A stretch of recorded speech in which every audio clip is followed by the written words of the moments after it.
안녕하세요. 오늘도 사연 살롱을 찾아주셔서 감사합니다. 저는 40대 주부예요. 매일 여러분들의 사연만 듣다가 오늘은 용기 내어 제 얘기를 해볼까 해요. 저는 바람기 많은 아버지 때문에 엄마가 어릴 때 집을 나가서 할머니 밑에서 어렵게 자랐어요. 할머니는 분식집을 하시며 저를 돌보셨는데 매일 가게 일에 치이시다 보니 힘이 붙이셨는지 저한테도 짜증을 많이 내셨어요.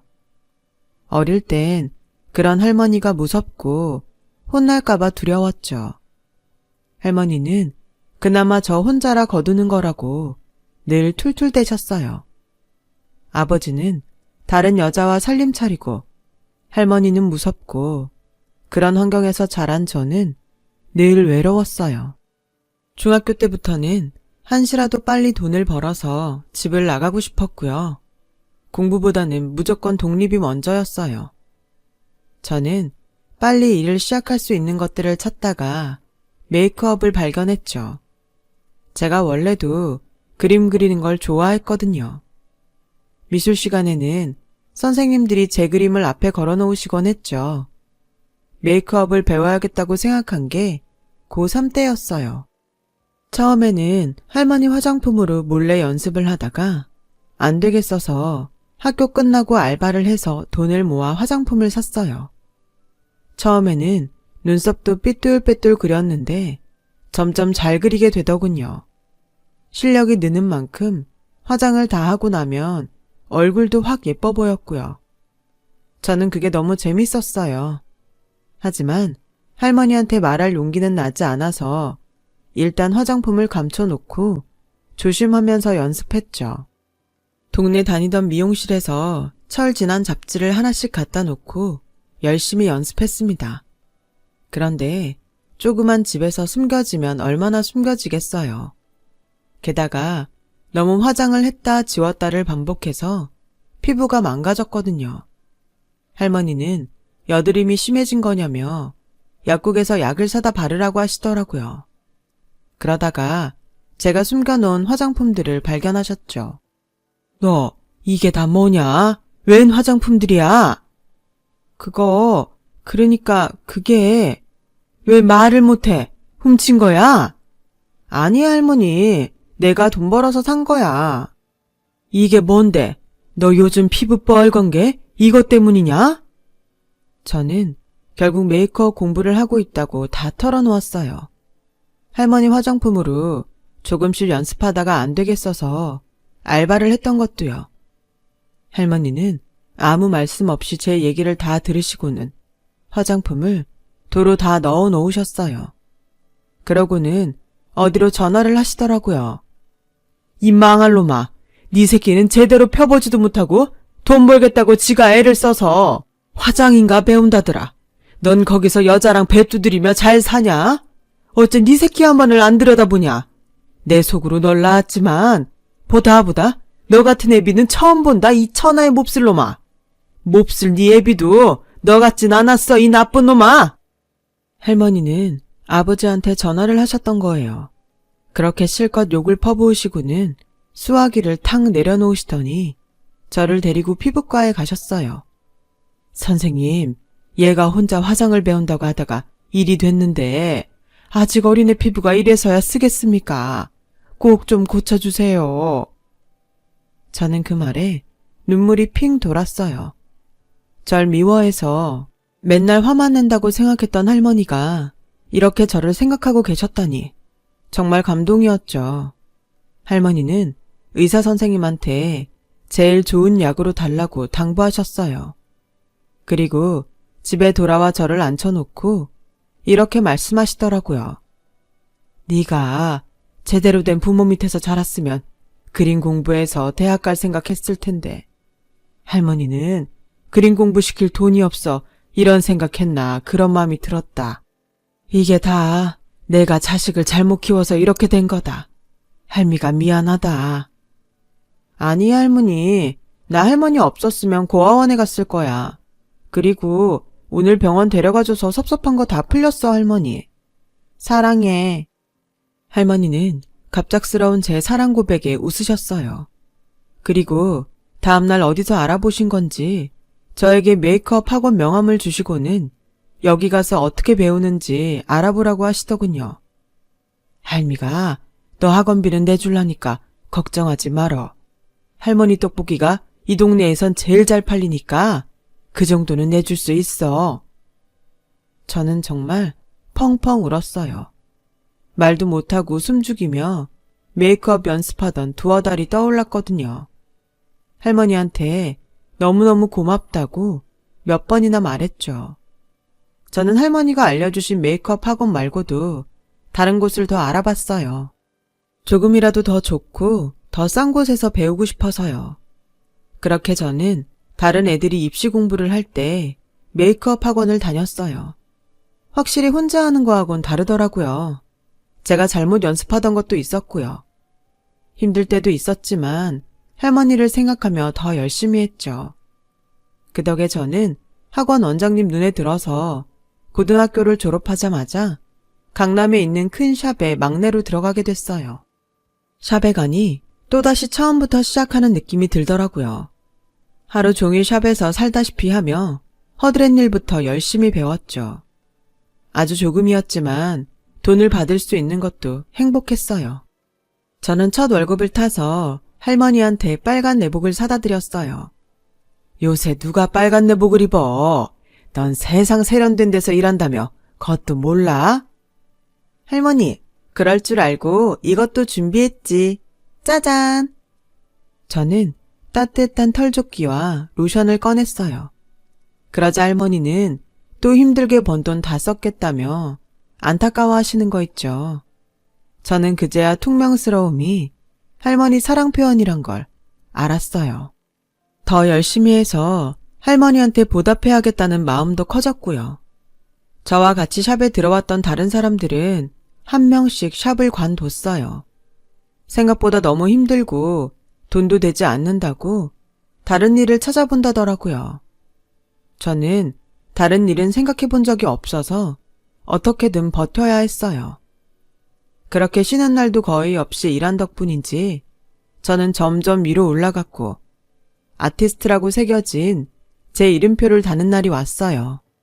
드디어 당당한 메이크업 아티스트가 된 거예요. 저는 그날 할머니를 모시고 시내에 나가서 맛있는 걸 먹었어요. 할머니는 저보고 몇 번이나 대견하다고 하셨죠. 네 애비 잘한 게 너나 한 거 딱 그거 하나 있구나. 네가 네 애비보다 100배, 1000배 낫다. 날 이런 데 다 데려오고. 할머니, 앞으로 더 좋은 데 많이 갈 거니까 건강해야 돼. 아프지 말고. 너 고등학교 졸업하면 집 나간다고 했잖아. 맨날 일기장에 글에 써놓고. 그걸 다 봤어? 할머니, 남의 일기장 막 보고 그러는 거 아니지? 할머니랑 저는 그렇게 예전의 섭섭함을 다 털어버리고 좋은 시간을 보냈어요. 샵에서도 점점 자리를 잡게 되었고요. 제가 일에 몰두해서 살 동안 10년이라는 세월이 흘렀어요. 할머니는 많이 쇠약해지셔서 분식집을 그만두셨죠. 제가 버는 돈으로 할머니와 제가 먹고 사는데 어려움은 없었어요. 그러던 어느 날이었어요. 샵에 오는 스타일리스트 한 분이 저한테 남자를 소개시켜주고 싶다는 거예요. 아는 오빠인데 잘 어울릴 것 같아서요. 가벼운 마음으로 만나봐요. 저도 언젠가 좋은 남자를 만나서 결혼하고 싶다는 생각은 하고 있었지만 이렇게 갑자기 누가 소개팅을 주선해주니 얼떨떨한 기분이 들었어요. 좀 망설여지기도 했는데 문득 할머니가 하시던 말씀이 떠올랐어요. 네 애비가 개차반이었다고 세상 남자들 다 그럴 거라고 생각하지 말고 너도 좋은 사람 잘 골라서 재밌게 살 생각을 해야지. 그래, 일단 만나보는 거야. 그래야 어떤 사람인지 알 수 있지. 저는 소개해주는 분께 만나보겠다고 하고 약속을 잡았어요. 그렇게 전 지금의 남편을 만나게 되었답니다. 남편은 연예 기획사에 있었는데 주로 연예인들 해외 스케줄을 담당한댔어요. 말수도 적고 멋쩍어 하는 면이 있어서 절에서 기획사 일을 어떻게 하나 싶었는데 소개해준 분이 여자들 앞에서나 그렇지 일할 때는 안 그렇다고 하더라고요. 저는 그 말을 듣고 조금씩 마음이 가기 시작하더군요. 아버지가 너무 여자들 마음도 잘 알고 말도 잘해서 여자들이 아버지를 잘 따른다는 말을 들은 적이 있거든요. 저는 남편이 그런 점에서 아버지와 다른 것 같아 마음을 열기 시작한 것 같아요. 남편은 뭐랄까 투박하지만 믿음이 가고 따뜻한 데가 있었죠. 그런 점을 회사에서도 좋게 보는 것 같았고요. 제이씨, 저는 자기 일에 충실한 사람을 만나고 싶었어요. 그런데 제이씨가 딱 그런 사람이네요. 저는 그래서 제이씨가 제 마음을 받아주면 참 좋을 것 같습니다. 같이 살면서 실망하는 부분도 있겠지만 허튼 실수는 절대 안 할 자신 있어요. 저랑 결혼해주세요, 제이씨. 아니, 결혼합시다. 지금 생각하면 참 남편다운, 담백하고 솔직한 프로포즈였어요. 저는 다른 고민은 없었지만 결혼하고 일하는 데 지장이 생길까봐 그건 좀 걱정이 됐어요. 저는 제가 하는 일이 재미있었거든요. 연예인들이 제가 해준 메이크업으로 사람들 앞에 서는 것도 보기 좋았고요. 남편은 저의 이런 마음을 다 알아차린 것 같았어요. 제이씨, 일은 걱정하지 말아요. 계속 일할 수 있도록 저도 같이 다 도울 겁니다. 저도 제이씨 일하는 거 보기 좋아요. 그 말에 저는 남편과 결혼하기로 마음 먹었어요. 할머니는 제가 남편과 결혼할 거라는 말을 듣고 무척 기뻐하셨어요. 됐다, 됐어. 내가 눈 감기 전에 너 꼭 드레스 입은 거 보고 싶었는데 내 소원이 이렇게 이루어지다니 하늘에 너무 감사하구나. 너한테도 고맙고. 할머니, 내가 감사하지. 여태까지 나 이렇게 키워주셨는데 다 큰 손녀 아침 챙겨주는 할머니가 또 어딨겠어. 나는 할머니 밥심으로 살았어. 할머니는 그렇게 말하는 제게 고마워하면서도 걱정을 하시더라고요. 남자 쪽에서는 부모가 다 나올 텐데 너는 나만 있어도 되겠냐? 그럼 할머니만 있으면 되지 누가 더 필요해. 난 괜찮아. 하지만 할머니는 마음이 쓰이셨던 모양이에요. 그리고 제가 다음날 일을 하러 간 사이에 아버지한테 전화를 거신 거죠. 저는 그걸 모르고 일이 다 끝난 뒤 남편과 문자를 하고 있었어요. 제 담당 연예인 화보 촬영이 생각보다 늦어져서 밤 늦게야 일이 끝났거든요. 그때 모르는 번호로 전화가 걸려왔어요. 저는 일 때문에 누가 전화를 했나 싶어서 얼른 받았죠. 그랬더니 처음 듣는 나이 든 여자 목소리가 들렸어요. 여기 보문동이야. 니네 아버지 집. 저는 깜짝 놀랐어요. 전화를 한 사람은 지금 아버지와 같이 사는 아줌마였어요. 아버지하고 같이 산 지 5년 정도 됐다고 하시더라고요. 네 할머니가 너 결혼하는 것 때문에 전화하셨나 본데 우린 한 푼도 못 보태준다. 진짜 열이 받더라고요. 아주머니, 뭐 착각하신 모양인데 할머니 그런 것 때문에 전화하실 분 아니세요. 아니면 왜 여태 가만히 있다가 갑자기 전화를 해서 사람을 불편하게 해? 그러니까 너한테 확실하게 답을 받아야겠다. 넌 결혼해도 우리한테 아무 도움도 안 받는 거다.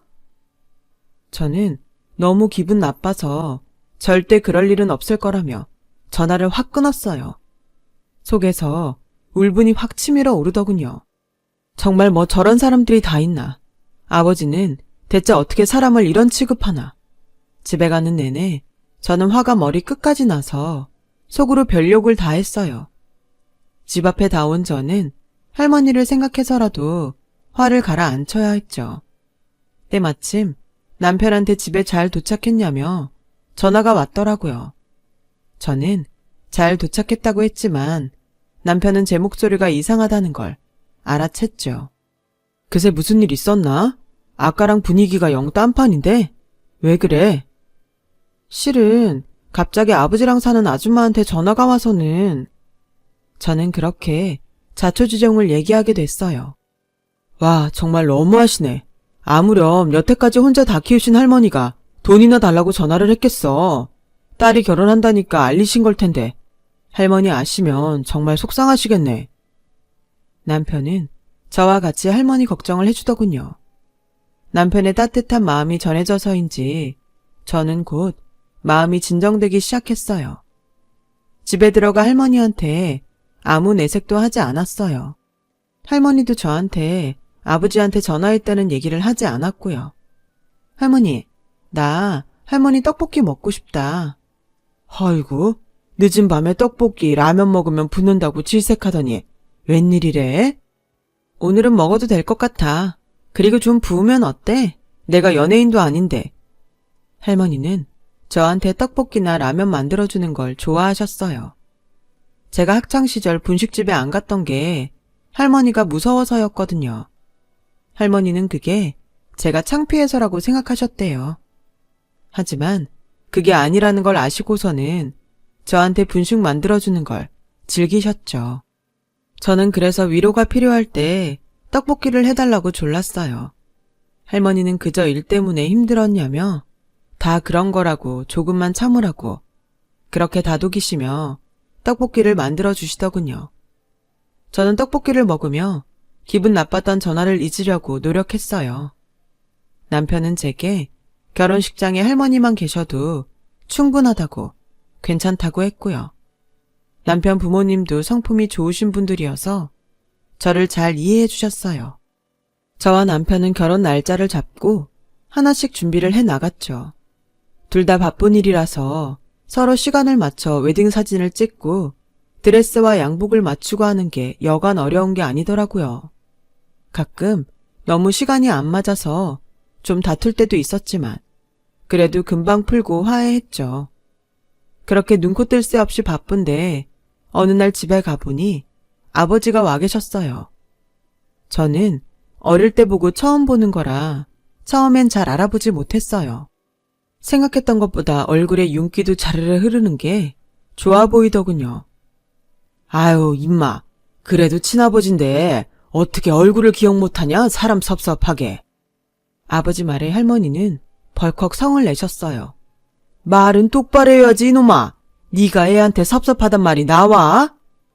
어머니, 그래서 지금 왔잖아요. 딸내미 시집 간다는데 애비 노릇은 해야지요. 아버지는 아주 후회한다는 듯 오그라드는 표정을 지으며 한숨을 내쉬셨어요.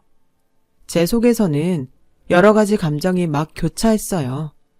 그리고 전에 아줌마가 전화로 한 얘기와 아버지 태도가 달라서 헷갈렸고요. 그런 제게 할머니가 옆에 앉으라며 제 손을 잡으셨어요. 나도 네 애비 꼴 보기 싫은데 너는 오죽하겠어. 그래도 결혼식에 애비 손은 잡고 들어가야지. 일단 그것만 생각하자. 결혼식 잘 치르는 거. 저는 별 수 없이 알겠다고 했어요. 그리고 또 다시 결혼 준비로 바쁜 날들이 지나갔죠. 그러다가 한복을 맞추러 가는 날이 됐어요. 저는 할머니와 시어머니와 만나기로 한 약속 장소까지 나갔어요. 시어머니께 막 인사를 드리고 샵으로 가려는데 아버지한테서 전화가 왔어요. 그러더니 무작정 아주머니를 바꾸시더군요. 그런데 그 아주머니가 하는 말이 정말 기가 막혔어요. 원래 우리가 가야 되는데 어디서 하는지 가르쳐주지도 않고 해서 네 아버지랑 내 사이즈 부를 테니까 그대로 받아 적어서 전해라. 그게 무슨 말씀이세요? 무슨 사이즈요? 우리도 결혼식에 가려면 입을 옷이 있어야 될 거 아니야. 우린 벗고 가니? 아니요, 그게 아니라 왜 그 옷을 저희가 해요? 제가 그렇게 말하니 아주머니는 펄펄 뛰셨어요. 당신 딸이 지금 뭐라고 하는 줄 알아? 그 옷을 왜 지들이 하냐는데? 이런 대접을 받으면서 우리가 왜 그 결혼식을 가야 돼? 내가 미쳤지 미쳤어. 남의 다 큰 딸 결혼식 가는 거 생각만 해도 피곤한데? 지 도망간 엄마 자리에 서겠다고 하고. 그 말에 저도 화가 나서 뭐라고 하려는데 곧 아버지가 받으셨어요. 제이야, 일륜지 대사에 큰 소리 내서 좋을 거 하나도 없다. 우리도 가는 게 썩 편치 않아. 어머니가 와달라고 하셔서 가는 거지. 그런데 네가 우리한테 이래서야 쓰겠니? 그럼 제가 할머니한테 안 와도 된다고 말씀드릴게요. 제가 열받아서 이를 악물고 말하니까 아버지 태도가 금세 변하더군요. 아니다, 아니야. 아무래도 오해가 있는 모양이니까 한번 만나자. 다 같이 만나서 얼굴도 보고 밥도 먹으면 다 풀리지 않겠니? 글쎄요. 아주머니도 그렇게 생각하실지 모르겠고요. 저는 이대로도 괜찮아요. 이 사람도 같은 생각이야. 좀 다혈질이라 그렇지. 내 다시 전화하마. 아버지는 제가 계속 화를 내니까 얼른 좋게 말을 하고 끊으셨어요. 아무래도 아주머니는 내 결혼식에 돈 들어갈까봐 신경이 쓰이는 건가 싶더라고요. 하긴 저하고 아주머니는 생판 남이니 그럴 수 있죠.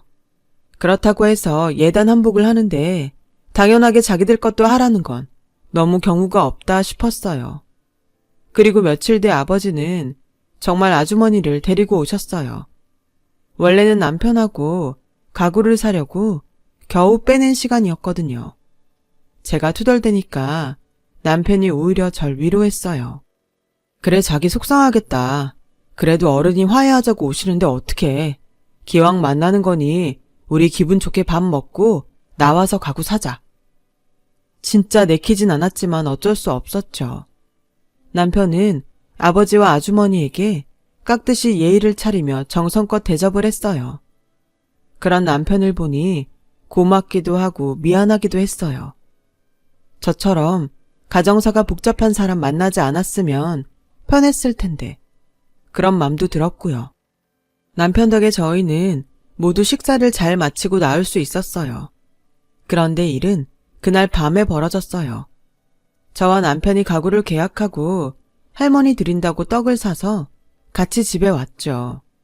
그런데 대문 밖에서도 뭔가 웅성웅성 소리가 들리더라고요. 이게 무슨 소리지? 누가 왔나? 저는 귀를 기울이고 안에 무슨 일이 있나 들어봤어요. 그랬더니 안에서 아버지하고 아주머니 목소리가 나더라고요. 할머니 목소리도 들렸고요. 그런데 어째 할머니 목소리가 심상치 않았어요. 이거 뭔가 이상한데? 무슨 일 있는 것 같아. 제 말에 남편은 얼른 들어가자며 저를 재촉했어요. 집에 들어갔더니 할머니 방에 세 분이 같이 계시더군요. 할머니는 얼굴이 하얘지셔서 곧 쓰러질 것처럼 보였어요. 할머니, 왜 그래? 어디 아파? 저는 놀라서 할머니 옆에 가서 손을 잡았어요. 그러자 아버지와 아주머니는 머쓱한 표정을 지으며 눈길을 피하더라고요. 장인어른, 무슨 얘기 중이셨어요? 남편이 정중하게 묻자 아버지는 오히려 입을 다무셨어요. 할머니는 제 손을 꽉 잡고 떨고 계셨어요. 저희가 무슨 일이냐고 하자 아주머니가 말을 시작하더군요. 우리 사업 얘기 좀 했어. 분식집자리 보상금 받으셨길래. 나는 다시 말하지만 보상금으로 다른 일 할 생각 없다. 나 이 집에서 죽을 때까지 먹고 살 것만 남기고 제이 다 줄 거야. 그러자 그제야 아버지가 나섰어요. 어머니, 지금까지 고생만 하셨는데 앞으로 투자하시면서 더 편히 사셔야죠. 그걸 왜 얘를 다 줍니까? 여태껏 키우신 것만도 어딘데. 이게 다 무슨 얘기예요? 할머니가 나한테 무슨 돈을 줘? 투자는 또 뭐고? 저와 남편이 놀라서 눈이 동그래지자 제가 잡고 있는 할머니 손에 힘이 더 꽉 들어가더라고요. 처음부터 이럴 짝정이었지? 내가 제 결혼식장 데리고 들어가달라고 그거 하나라도 애비 노릇하라고 그 부탁 들어준 이유가 이거였지? 아이고 어머니, 뭘 또 그것 때문이에요. 지금까지 고생하셨으니 이제 우리한테 다 맡기고 용돈이나 풍족하게 받아 쓰시면서 편하게 사시라고 드리는 말씀인데 그렇게 곡해를 하시면 저희 섭섭합니다. 저는 아버지가 희죽대면서 능글맞게 얘기하는 걸 보자 폭발했어요. 됐어요. 그깟 손 안 잡고 들어가도 돼. 아버지가 할머니한테 고생했다. 편히 살아라. 그런 말할 자격이나 있어요? 제가 학교 졸업하고 입학할 때 한 번이나 와 보셨어요? 할머니 돈 때문에 힘드실 때 들여다보긴 하셨냐고요. 그래놓고 내 결혼식 혼주 노릇을 핑계로 이제 할머니 보상금을 가져가려고 해요? 얘 진짜 버릇없게 컸네. 아주 할머니가 오냐오냐 키우셨구나. 어디다 대고 눈 똑바로 뜨고 대들어 대들게. 너야말로 지금 다 늙은 니네 할머니 돈 욕심나서 이렇게 펄펄 뛰는 거 아니야? 아주머니는 제가 화를 내자 작정한 듯 따박따박 따지셨어요. 저는 정말 화가 나서 돌아버릴 것 같았어요. 그렇게 우리 할머니 생각해서 저한테 전화로 결혼식에 돈 한 푼 못 준다. 그런 말이나 했어요? 아주머니가 뭔데 나하고 할머니한테 이런 말을 해? 진짜 네가 뭔데? 어디서 개가 짖어? 그만들 나가! 제가 고래고래 소리 지르니 할머니는 우시면서 저를 끌어안으셨어요. 우리 손녀 몸 상한다. 그러지 마라. 좋은 일 앞두니까 시샘들을 하는가 보다. 내가 멍청이지, 내가 멍청이야. 이럴 줄 모르고 그런 부탁을 했으니. 할머니는 나중에라도 제가 시댁에 책 잡힐 일이 있을까봐 걱정이 돼서 아버지를 결혼식에 부르려고 하셨다는 거였어요. 저는 제 걱정만 하시는 할머니 때문에 펑펑 울었어요. 남편은 안 되겠다 싶었는지 수습하려고 나섰어요. 저기 장인어른, 일단 오늘은 돌아가시죠. 그리고 그 투자 계획서 같은 게 있으면 저한테 보내주세요. 저도 보고 투자할 수 있는지 알아보고 싶습니다. 지금 무슨 소리라는 거야? 투자는 무슨 투자? 제가 화를 펄펄 내니까 남편은 진정하라는 신용을 하며 두 사람을 상대했어요. 자네는 말이 통하는 것 같아 다행이네. 내가 집에 가서 바로 자료 다 보내줄 테니 보고 결정하게. 아마 보면 투자하고 싶어서 욕심이 날 거야. 아버지는 끝까지 점잖은 척 거드름을 피우며 아주머니와 일어났어요. 그만들 우세요. 아유, 누가 보면 초상난 줄 알겠네. 그렇게 약 올리는 건지 알 수 없는 말을 하고 나가더라고요. 저는 너무 화가 나서 울다가 할머니 품에서 잠이 들었죠. 그리고 며칠이 지났는데 경찰서에서 전화가 온 거예요. 얼마 전 상가 조성 투자 권유받으셨죠? 그 사람들 사기죄로 걸려서요. 여기 피해자 명단에 있어서 전화드렸습니다. 알고 보니 남편이 아버지한테 받은 투자 계획서를 보고 기획부동산인 걸 알아차리고 기획사 법무팀에 물어봐서 경찰에 신고를 한 거였어요. 그래서 아버지는 아주머니와 다른 기획부동산 사람들과 경찰 추격 끝에 잡힌 거더라고요. 남편은 그저 싱긋 웃으며 이렇게 말했어요. 아무래도 그 아주머니나 장인어른 수상해서 말이야. 뭔가 있구나 싶었거든. 그냥 돈을 가져가려고 하는 것 같지만은 않았어. 남편은 그래도 장인어른인데 어떻게든 빼내야 하지 않겠냐고 했지만 저는 안 된다고 했어요. 나와서 할머니한테 또 무슨 일을 저지를 줄 알고 난 아무리 내 아빠지만 싫어. 이런 우여곡절 끝에 저희는 나란히 결혼식장에 입장하며 무사히 결혼식을 마쳤답니다. 그렇게 결혼한 지 10년이 넘었네요. 저는 샵을 그만두고 두 애들 챙기느라 바쁘게 살고 있고요.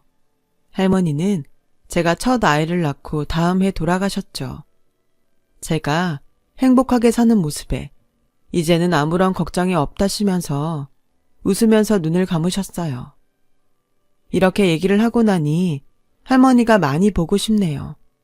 할머니 떡볶이도 먹고 싶고요. 오늘은 할머니한테 갔다 와야겠어요.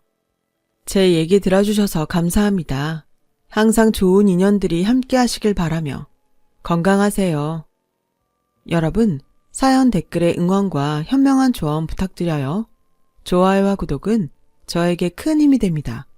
오늘도 좋은 일 가득하세요.